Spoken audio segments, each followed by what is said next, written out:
Hey everyone, Pastor George here with today's Bible study recap. And today in Bible study, we looked at the final chapter of First Thessalonians, First Thessalonians 5. And in this final chapter, Paul has two main concerns, which basically break up the letter, the ending part of this chapter. The first is what the day of the Lord is going to be like and how should Christians be prepared for it. The Thessalonians are wondering probably when it's coming. Paul doesn't tell them. Instead, he repeats the words of Jesus that we hear in the Gospels, where he says it comes like a thief in the night.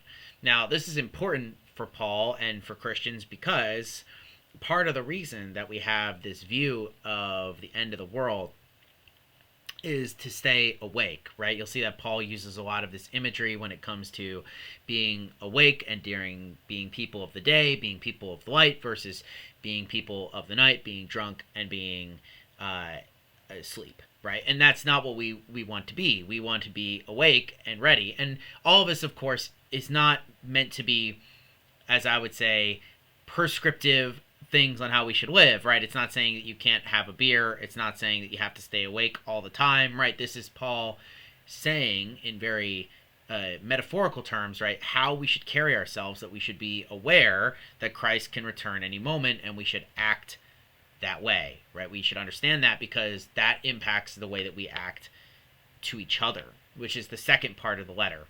But just to dwell on that first, for just that first part just a little bit longer, is that what God is saying here through Paul is that we as Christians are not supposed to be like the world, which generally prizes security and thinks that everything is just going to happen day after day, right? That there are always things like we can just expect things to happen because that's not the way the world works, right? I mean, if you want to use the example, right, everyone thinks that the sun is going to rise tomorrow. And I'm not saying that we shouldn't, but the way that the Christian should view that is, well, today could be the last day. And how am I living my life now that honors Christ? That's kind of what Paul is getting at, right? And that's why we aren't destined for wrath, we're destined for salvation, so we should act that way. And that leads us into the second part of 1 Thessalonians 5, where Paul is instructing the Thessalonians on how they should carry themselves.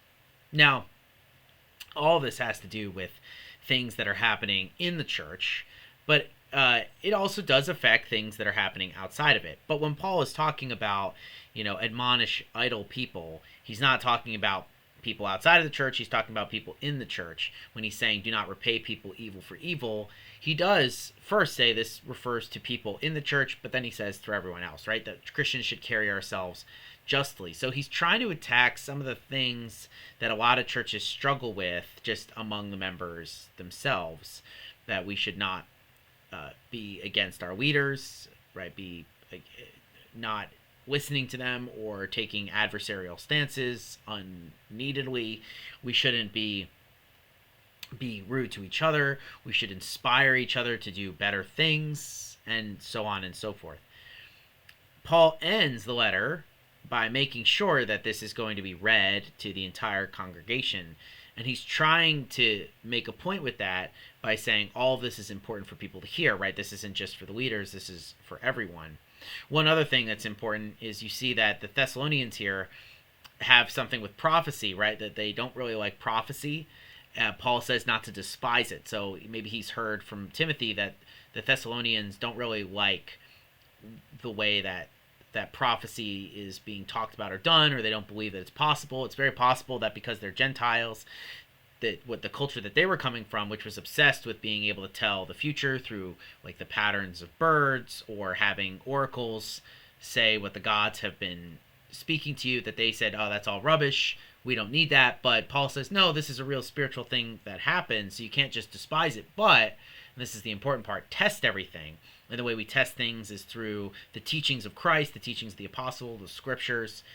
And through that, we're able to tell if someone's prophecy about the way that we should be acting or something that will happen is actually useful. This is important because Paul has just spoken about the day of the Lord. And one of the things that people constantly warn about is not falling into the temptation of people who've said, I've had a vision or I've calculated out something and the day of the Lord's going to happen on September 14th, 2023, right? Something like that. So Paul is saying you test that by the scriptures. If someone says that, but we don't know the day and the hour, then how do we make of that? Well, we can say that that's not a true prophecy.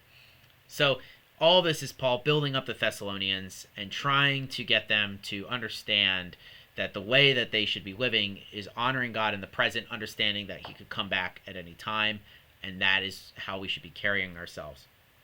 So that's the end of 1 Thessalonians, and we're going to move on to 2 Thessalonians next week. So we're going to do both of those letters and see what Paul is going to say, and we'll see that some of these themes repeat, especially the part about idleness that was mentioned just briefly in chapter 5.